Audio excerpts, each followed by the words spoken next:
Imagine waking up from a near-death accident with a message from Jesus himself. This is the tale of Landon Whitley, a young boy who survived a fatal accident only to come back with a deep mission. What did he experience on the other side? Who did he encounter? Join us as we delve into Landon's remarkable journey beyond the veil of death and the amazing revelations he brought back. It was a typical Sunday afternoon, October 19, 1997, when the Whitley family was traveling home from church in their Pontiac Sunfire. Landon, a young boy, was riding in the back while his parents, Julie and Andy, were in the front. It was a day like any other until tragedy hit. As they drove through an intersection, Julie recalls her husband suddenly yelling, but in the commotion, his words were forgotten. In a split second, everything was different. An ambulance racing through the intersection ran into their car. The collision was devastating. The accident left Landon's parents seriously hurt. Andy sadly did not make it, and Julie was left to endure the pain of losing her husband. I didn't see what he was yelling about. I didn't see the ambulance approaching, but I did recall him yelling. That was the last thing I heard from him. For young Landon, things were even more serious.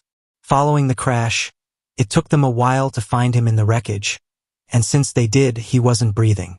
Rescuers labored desperately to bring him back to life, but his situation was desperate.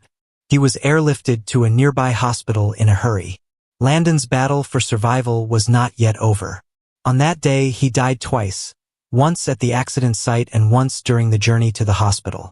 But it was only after his second death in the hospital that Landon had something truly extraordinary happen to him. At only 8 years old, Landon Whitley witnessed something remarkable during those times when his life was on the line. He recalls feeling like he was in heaven every time that he died. He talks about experiencing golden streets, meeting Jesus, angels, his dad, and even 2 relatives whom he had never met before. These dreams made a profound impact on him, giving rise to a sense of awe at life, death, and the hereafter. This sense of wonder remained with him throughout his years. Today, now an adult, Landon recalls those moments in awe. For him, the accident was not merely a tragedy. It was a glimpse of a much larger reality. It reassured his belief and made him peaceful, knowing there is more than what appears in life. As much as the doctor tried his best to rescue him, there seemed to be little hope of survival. They cautioned Julie, Landon's mother, that even if he survived, the injuries would be grave.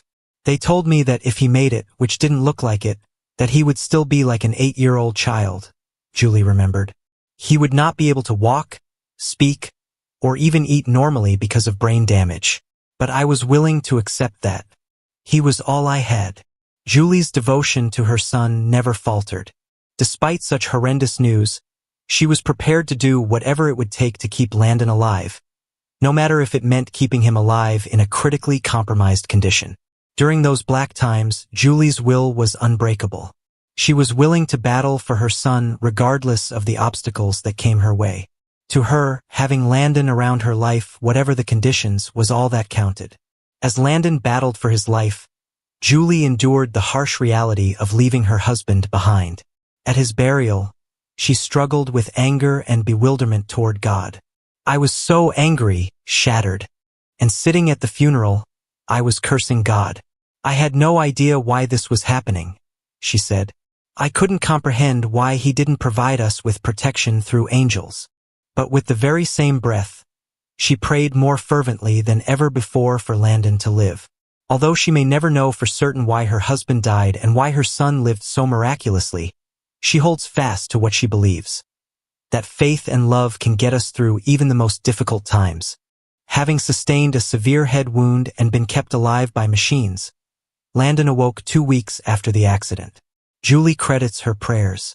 To everyone's surprise, physicians found that he had no brain damage whatsoever. While Julie celebrated her son's recovery, she also had to endure the agonizing process of informing him of his father's death. His face was scarred, his head wrapped in bandages, and I didn't want to hurt him anymore, she remembered.